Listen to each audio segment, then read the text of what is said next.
Hello ladies and gentlemen, welcome back your lovely faces. Today's video we have 3 brand new horror projects which are currently in the making and we'll be seeing this year and more than likely next year. Over the last couple of years we have seen a rise in public domain where characters from those stories they've been made into very low budget horror films. And one of them was last year's Winnie the Pooh Blood and Honey. Now, they've actually made a sequel, which is kind of interesting because with the first one, it was actually, even though, you know, the reviews were terrible, it made a substantial amount of money.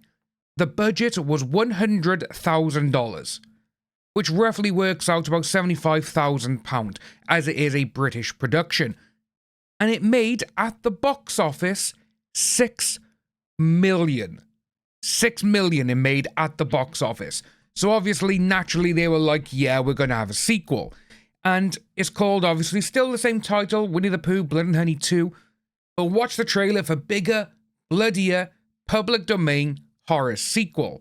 And just by here, as you can see, Winnie the Pooh is already looking a lot meaner than the first film.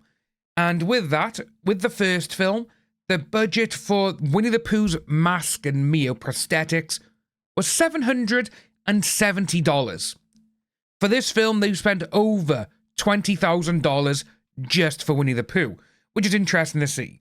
So last year's viral hit, Winnie the Pooh Blood and Honey, is getting a sequel, and Jagged Edge Productions has released the film's bloody official trailer this morning. I won't be posting the trailer on here because it's already been copyright struck once, but we are going to not play anything like that. But as you can see, the team has promised that returning director Rhys Frake Waterfield's Winnie the Pooh 2 will be bigger, better and bloodier than the first film, with a higher budget allowing for both brand new creature designs and a higher kill count. They teased that the upcoming sequel, this time Pooh and friends will be leaving the 100-acre wood to take their fight to the quiet community of Ashdown. And this sequel, it features Winnie the Pooh, Christopher Robin, Piglet, Owl, and Tigger. Now in the trailer, Tigger and Owl look absolutely terrifying and amazing. So I am actually looking forward to this one. And this is the synopsis for the film. Deep within the 100-acre wood, a destructive rage grows as Winnie the Pooh, Piglet, Owl, Tigger find their home and their lives endangered after Christopher Robin revealed their existence. Not wanting to live in the shadows any longer, the group decides to take the fight to the town of Ashdown, home of Christopher Robin, leaving a bloody trail of death and mayhem in their wake. Winnie and his savage friends will show everyone that they are deadlier, stronger, and smarter than anyone could ever imagine and get their revenge on Christopher Robin once and for all. And what I like for this, they say there's the trailer, is this poster. This poster is absolutely incredible. I'm going to just zoom out for you. Look at that poster. That just looks absolutely amazing. And as I was saying, you know, you got Tigger in the middle.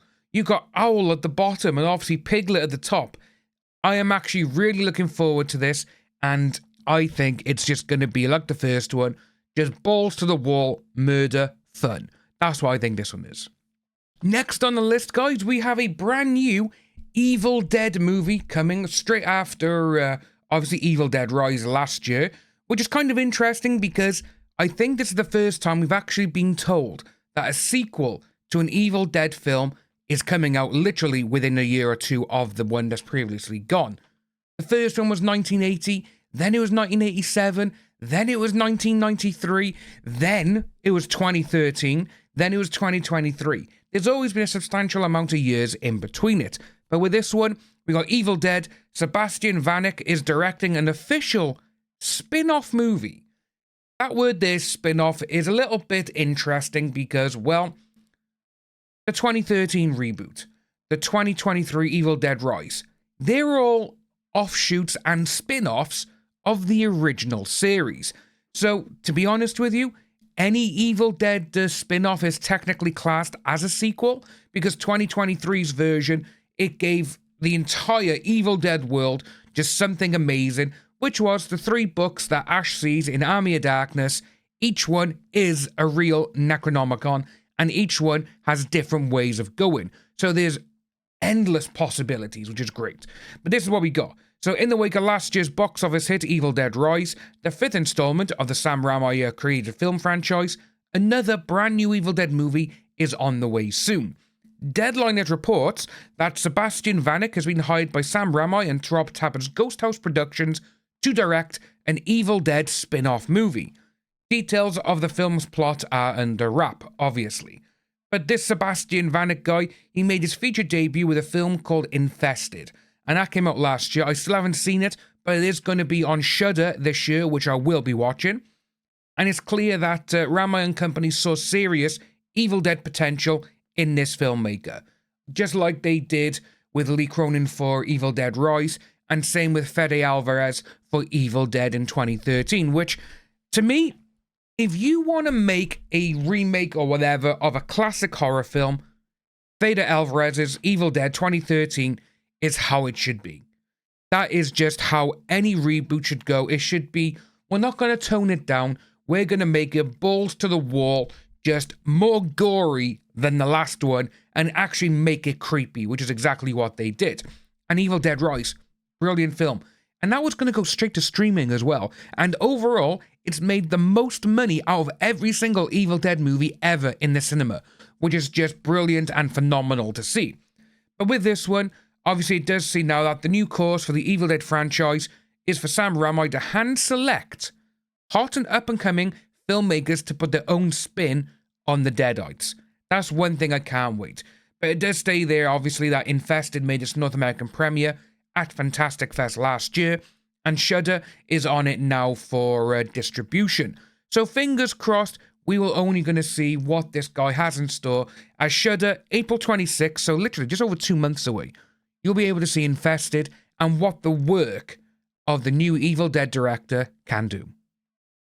So speaking of Fede Alvarez, the man who made Evil Dead 2013, he did produce the brand new Texas Chainsaw Massacre, which was like a year or two ago, which sadly, it wasn't exactly great. But we do have a brand new Texas Chainsaw Massacre movie supposedly in the works. So, new Texas Chainsaw Massacre movie, here's the latest rumor. It's now been 2 years since Netflix premiered Texas Chainsaw Massacre, a legacy sequel to Tobe Hooper's original horror classic. What's next for the franchise, you may be wondering? Well, fresh rumors are abound. According to a report from Geek Vibe Nations, which cites movie insider Daniel RPK as its source, a new movie tentatively titled Texas Chainsaw Legacy is in the works. Now with this one by here, Daniel RPK, he reported on it, but about a week or so before him, someone put it out there and they deleted their tweet, almost like no one's meant to know yet. No one's meant to know that this is even existing. But that happened. They deleted it after about a day or so. Then Daniel RPK went and saw it, and he's like, actually, yeah, this is what's going on. So it's going to be interesting to see how they go with this one, because the one that came out on Netflix, it's a poor film. It's terrible, and, with me, I love Leatherface, I love Leatherface. And seeing how they just made an absolute joke of a film, which is what they tend to do now for horror films, which kind of sucks. But, so this film, the new one, it's set to explore the seemingly peaceful facade of Oasis Oaks, a gated community in rural Texas. Within the manicured lawns and vigilant security, a protagonist family enjoying suburban bliss becomes entangled in a harrowing battle for survival as they confront the infamous Leatherface and his macabre kin on an abandoned property nearby. To be honest with you, that sounds good. That actually sounds better than a lot of the actual Texas Chainsaw Massacre films we've seen over the last 3 decades. And with that, for me, in a gated community, obviously you're going to see like the security guards get done and everything then. But with them saying that they got vigilant security and everything else, oof. How are these guys going to go? Is it going to be the Sawyer family? Is it going to be, bloody hell, the actual one, Slaughter? There's going to be so many. And I want to know which way they're going to do. Are they going to carry on from the 2022 film? Because at the very end, you see Leatherface returning to his home. But bloody disgusting, they do go on and say that we normally wouldn't report on rumours such as this one without any confirmation, but bloody disgusting has also been hearing that a new Texas Chainsaw movie is indeed in development. So fingers crossed we actually learn what's going on in the next couple of months, because this one I am very intrigued about. But it does say there as well, will this one be going straight to Netflix, or was that a one-time situation? That'll be up to Legendary to decide. Stay tuned for more as we learn it. And then it goes on to say that the 2022 version, it came in the number 2 spot on Netflix's global charts for that week, viewed by subscribers for 29,180,000 hours in the first few days. So you have them ones there. But I'm not too sure what's going to happen with this one. Are we going to see the same Leatherface, the same director? Are we going to have the same people who survived that one? Well, I don't think we are. To be honest with you, hearing that there's a new Texas Chainsaw, I get excited, and I'm a bit like, oh, that's not going to be good. You know, mostly because of how many bad films we've got in a franchise. And out of them all, you've got what? The first one, the second one, you've got the remake. Yeah, you got like 3 or 4 good ones out of the entire series of a film series that's got at least 9 entries, you know? And when you look at them, it's like, yeah, only 3 of them are good. And again, only one of them is absolutely phenomenal, and that's the original. But that's what we got, folks. Let me know what you think about this down below. Will you be checking out the horror? I'll see you all soon, and have fun.